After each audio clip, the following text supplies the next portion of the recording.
Channel में दोस्तों मैं हूं लक्ष्मण कुमार वर्मा और स्वागत करता हूं आपका हमारे चैनल में।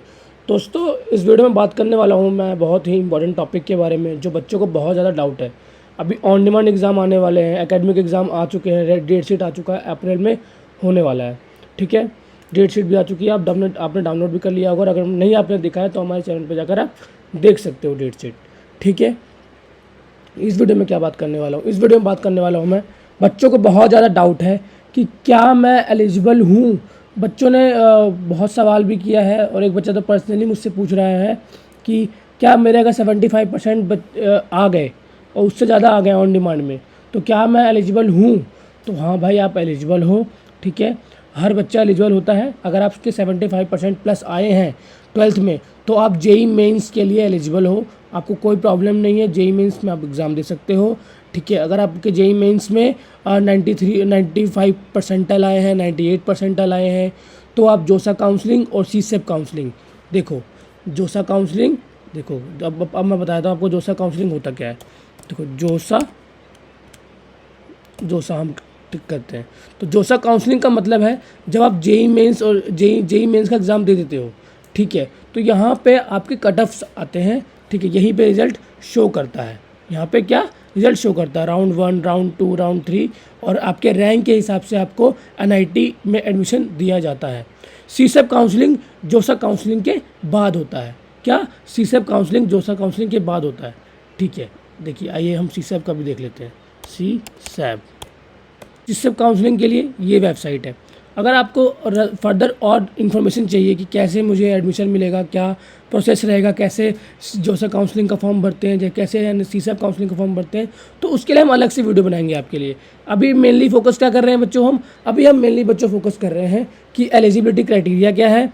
क्या क्या 12th पास किया और आपके अच्छे मार्क्स आए तो क्या आप गवर्नमेंट जॉब के लिए एलिजिबल हैं। क्या आप अदर किसी भी कॉलेज में एडमिशन ले सकते हैं।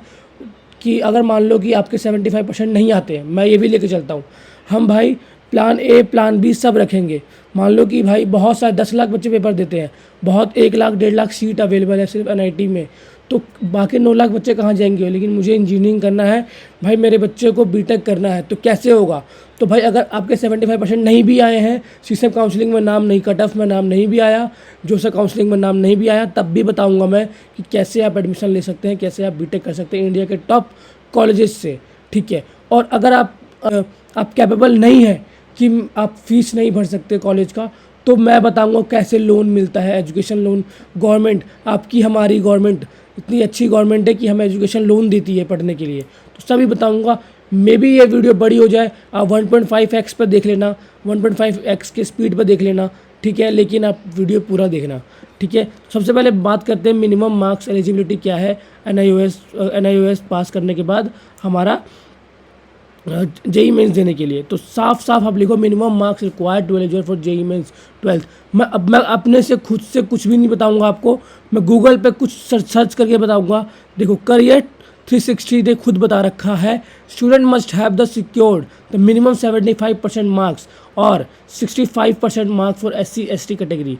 मतलब आप जनरल कैटेगरी और ओबीसी कैटेगरी के हैं, जो 75% मार्क्स आपको चाहिए 12वीं में कम से कम। अगर SC/ST कैटेगरी के हैं तो 65% मार्क्स आपको चाहिए और be in the top of 20 percentile in 12th। अगर आपके परसेंटाइल आते हैं तो परसेंटाइल आप मत समझिए, आप मेनली समझिए 75%।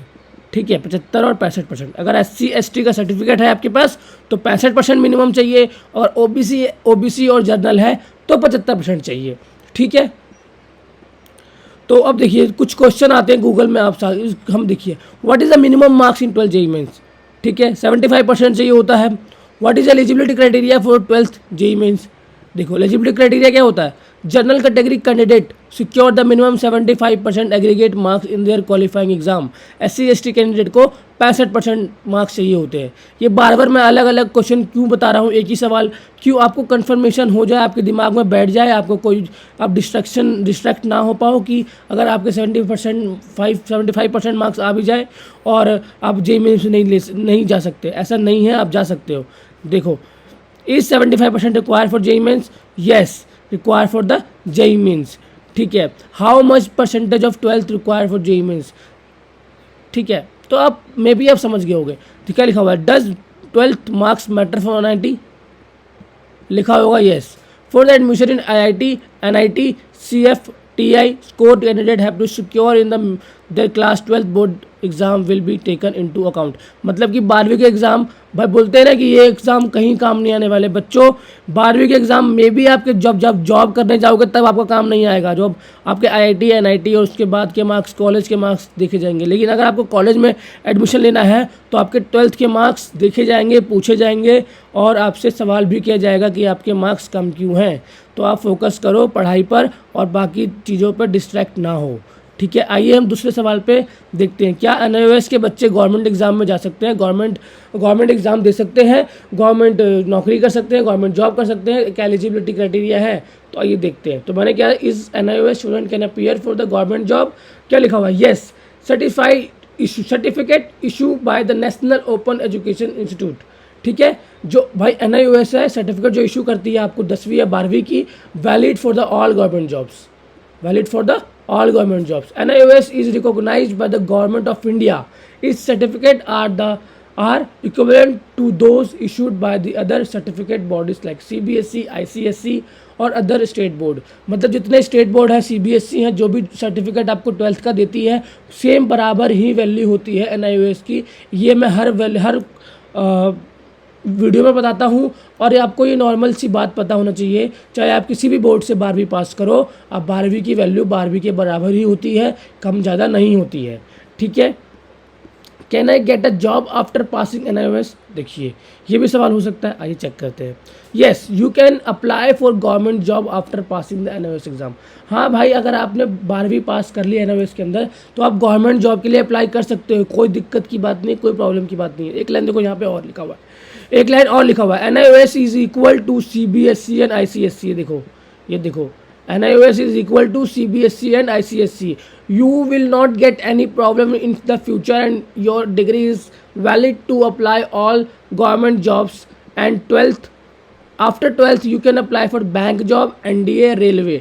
NDA क्या होता है? National defence academy. भाई बहुत अच्छा है, आप आगे तैयारी कर सकते हैं। भाई आपको बस स्कोप ही स्कोप है, लेकिन आप अगर डिस्ट्रैक्ट हो जाएंगे, कुछ डिस्ट्रैक्शन में आ जाएंगे, कोई आपने यूट्यूब पे वीडियो देख ली, हाँ कुछ अदर केसेस में होते हैं जहाँ पे अगर आपके 75% आ भी गए तो और NIT में आपका JEE मेंस के अंदर हो सकता है 99% या 100% हो तो और आपका एडमिशन नहीं हो रहा, उसके वो केस क्या है? तो बच्चों ये वो केस ऐसा है ना कि मान लो अगर आपने JEE मेंस का एग्जाम दिया और आपके 95% आ गए या फिर मान लो 100% आ गए, ठीक है ना, और आपके मार्क्स 75% प्लस है, लेकिन जो आपने एग्ज़ाम दिया था ऑन डिमांड का NIOS के अंदर, तो मे बी अगर आपने स्टेट मेंशन नहीं किया है कि आप किस स्टेट से हैं, आपको दिखाना पड़ेगा, आपके सर्टिफिकेट पर लिख के आएगा कि आपने किस स्टेट से 12वीं पास किया है। अगर आपने बिहार से एग्ज़ाम दिया है तो वहाँ पर लिखा होना चाहिए कि आपने बिहार से एग्ज़ाम दिया है। आपने दिल्ली से एग्ज़ाम दिया है NIOS का, तो आपको लिखा होना चाहिए कि मैं दिल्ली का हूँ, क्योंकि वो आपका एज ए डोमिसाइल सर्टिफिकेट होगा। डोमिसाइल मतलब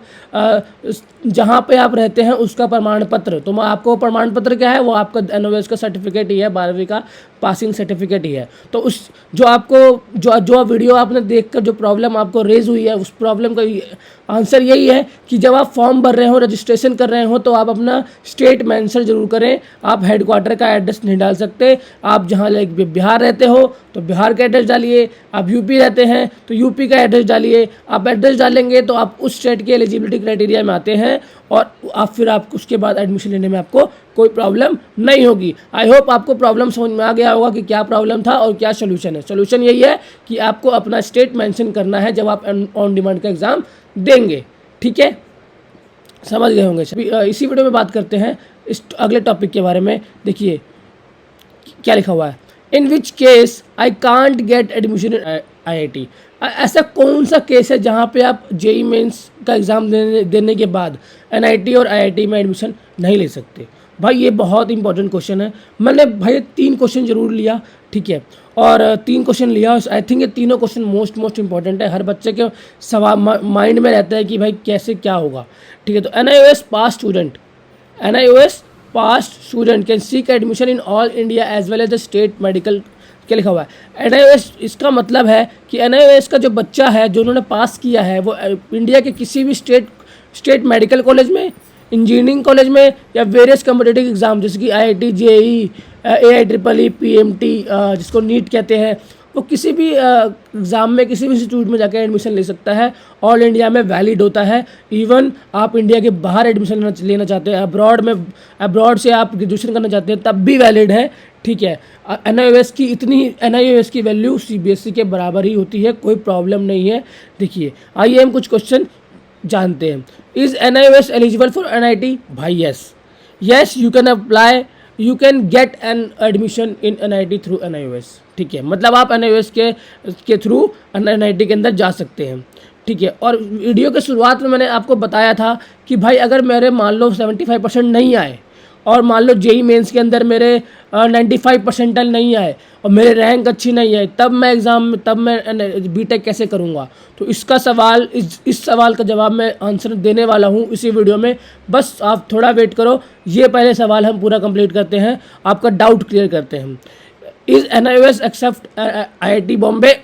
मतलब IIT बॉम्बे क्या NIOS एक्सेप्ट करता है? तो हाँ भाई, करता है। अब कोई भी बॉम्बे हो, चाहे IIT बॉम्बे हो, IIT दिल्ली हो, NIT नागपुर हो, कोई भी हो, आपका NIOS का सर्टिफिकेट ऑलवेज वैलिड है।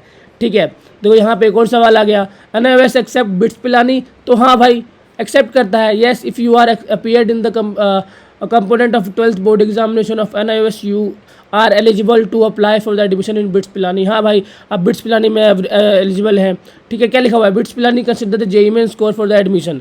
नो, क्या लिखा हुआ है? देखो यहाँ पे आप ध्यान से पढ़ना, BITS Pilani consider the admission, consider the JEE main score for the admission. एक सवाल है ये वाला, क्या BITS पिलानी जो कॉलेज है वो JEE मेंस का एडमिशन के JEE मेंस का स्कोर मांगता है? तो लिखा है नहीं, BITS Pilani do not consider JEE main score for the admission, it's admission based on the BITS set score. मतलब कि बहुत अच्छे कॉलेजेस हैं जो कि NIT के बराबर है, NIT से ऊपर है, NIT पटना से ऊपर भी अच्छे कॉलेजेस हैं, बीटेक के कॉलेजेस हैं, इंजीनियरिंग के कॉलेज हैं, जो कि JEE मेंस के मार्क्स को नहीं एक्सेप्ट करते हैं। कौन सा मार्क्स एक्सेप्ट करते हैं? तो बिट सेट का आपको एग्जाम देना होगा। क्या करना होगा बच्चों, मैं आपको एडवाइस दूंगा, अभी इसी वीडियो के बाद एक वीडियो बनाऊंगा मैं आपको कि आप JEE मेंस के अलावा और कौन से इंजीनियरिंग के एग्जाम दे सकते हैं। मतलब आप तैयारी सिर्फ JEE मेंस की करो, लेकिन और एग्जाम भी दे सकते हो, साथ में फॉर्म भर दो। मतलब कि तैयारी आप JEE मेंस की करो और साथ में 5 कॉम्पिटिटिव एग्जाम दे दो, तो आपके 200% कन्फर्म हो जाएगा कि आपको कॉलेज मिलना ही मिलना है। जब हम पढ़ते थे तो हम भी ऐसा ही किया करते। जब हमने इंजीनियरिंग करी थी, जब मैंने इंजीनियरिंग करी थी बच्चों, ठीक है, तो मैं भी ऐसा ही किया करता था। JEE मेंस की तैयारी करके, JEE मेंस का एग्ज़ाम की तैयारी करके हमने 4-5 एग्ज़ाम और दिए थे और हमने वहाँ से इंजीनियरिंग करी थी।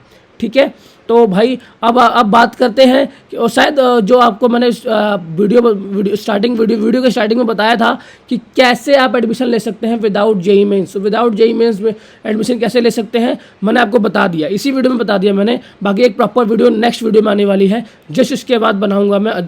ठीक है, तो वो इसका मतलब एडमिशन आपका ऐसा होगा बच्चों, एडमिशन आपका होगा, आपको JEE मेंस का एग्जाम तो देना ही देना है, आपको अदर एग्जाम भी देने हैं। जैसे कि मान लो कि आपको लवली प्रोफेशनल यूनिवर्सिटी में जाना है, बहुत सारे NIT से बेस्ट है। देखो मैं आपको बताता हूँ, lovely professional LPU private college है, लेकिन भाई वर्ल्ड बेस्ट कॉलेज है आज भी ये इंडिया का। देखो मैं बताता हूँ, इसके फोटोज़ देख लो आप, 600 एकड़ में फैला हुआ है। ठीक है, बेस्ट कॉलेज है ये भी। ठीक है, यहाँ पे 3-3 करोड़ का पैकेज लगता है। देखो, record breaking package of 3 crore Google. यहाँ पे हमारे मोदी जी भी गए हुए थे, मोदी जी भी जाते हैं यहाँ पे, ठीक, इनॉग्रेशन के लिए गए थे। तो देखो मतलब ऐसा नहीं है कि हमें मान लो कि आपके NIT में नहीं हुआ तो आप कहीं नहीं हो सकता आपका, और भी बहुत अच्छे कॉलेजेस अवेलेबल हैं। ये उन बच्चों के लिए बता रहा हूँ मैं, ऐसा नहीं है कि सब LPU के लिए तैयारी करना। आपको तैयारी JEE मेंस के लिए करना है। आपको अगर गवर्नमेंट कॉलेज मिलता है तो वेल एंड गुड है, बेस्ट है, क्योंकि गवर्नमेंट कॉलेज के अंदर फीस थोड़ा कम होता है, LPU के अंदर फीस थोड़ा ज़्यादा होगा, लेकिन ठीक है चीज़ें थोड़ी आसान रहेंगी। ठीक है, और बहुत से चंडीगढ़ CU यूनिवर्सिटी है, देखो CU यूनिवर्सिटी है, देखो CU यूनिवर्सिटी है। तो यहाँ भी अब यहाँ से बच्चे पढ़कर अच्छा पैकेज ले जाते हैं, 20 लाख 22 लाख 23 लाख का पैकेज ले जाते हैं। और 23 लाख अगर आप 24 लाख का पैकेज ले जा रहे हैं, इसका मतलब 2 लाख रुपए महीने की सैलरी हो गई, ठीक है ना। इंडिया में दिल्ली में अगर आप रहते हैं 2 लाख रुपए मंथली आपकी सैलरी है तो बहुत अच्छा होता है ये, बहुत 2 लाख रुपए कम नहीं होता। अब हर बच्चे को 1 करोड़ का पैकेज नहीं लगता, लेकिन एवरेज पैकेज अगर 20 लाख का है तो वो बेस्ट है। एक बच्चा अगर 20 लाख के पैकेज पे है, ठीक है, तो बेस्ट है और वो अपनी फैमिली अच्छे से चला सकता है। वो एक अच्छी गाड़ी अफोर्ड कर सकता है, अच्छा घर अफोर्ड कर सकता है, लाइफ में अच्छा एक मुकाम हासिल कर सकता है, ठीक है। तो ये चीज़ें हैं। बाकी बच्चों आई थिंक यार आपको डाउट क्लियर हुआ होगा और मैं नहीं चाहता कि वीडियो बड़ी हो जाए और आप बोर हो जाओ, ठीक है। बाकी वीडियो में आपको कुछ भी अच्छा लगा हो वीडियो को लाइक करना, चैनल को सब्सक्राइब करना। मिलते हैं आपसे नेक्स्ट वीडियो में। जय हिंद बच्चों।